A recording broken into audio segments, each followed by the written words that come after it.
Hello guys, welcome back to my channel. This is Papa Joms at ngayon ay may i-unbox tayo. Actually, nabuksan ko na to kanina doon sa work. Pero bubuksan natin ulit para sa video to. No? So, meron tayong isang biniling item online galing sa app na Temo or parang Amazon siya. So, in-order natin siguro mga 6 days ago lang. Ito dumating na siya kanina. At ito yung ipa-partner ko sana sa aking sound card para makapag-recording tayo, no? At saka medyo gumanda yung quality ng ating sound pag tayo ay nagla-live stream. So ito yun siya. Isa siyang Boomate na mixer. Yan diba? Alright. Yan ang laman. Pag binuksan po natin siya, yan po ang laman. Ang natin makikita itong mismong mixer natin. So, ilang channel ito?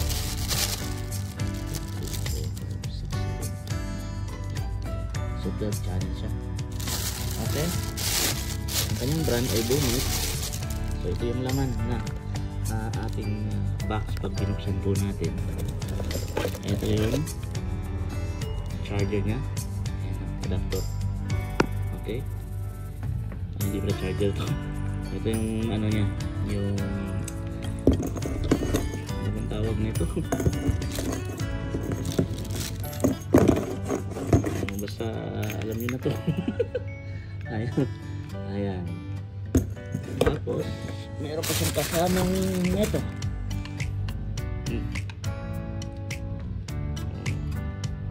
So hindi pa natin alam kung paano gagamitin to, pag-aaralan pa natin.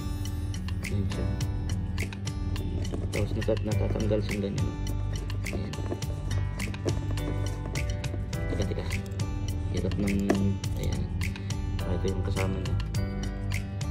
Ayan. Ayan. Nasasalpak siya rito. Ayan. Okay. Ano pa ba? Ano pa ba yung ibang laman? Nandito sa ilalim ng wall. Ayan. So, aaralin muna natin ito. So, dyan natin kakabit ang ating sound card. Tapos, pwede na rin siya ikabit sa ating kung may amplifier tayo. And kung meron tayong DJ controller, pwede na rin. Pwede siya ikabit dyan. Kapag aaralin muna natin ito. So, yun lang. Simpleng unboxing lang sa ating item na na-receive na din-level siya ngayong araw. So, thank you so much sa panonood.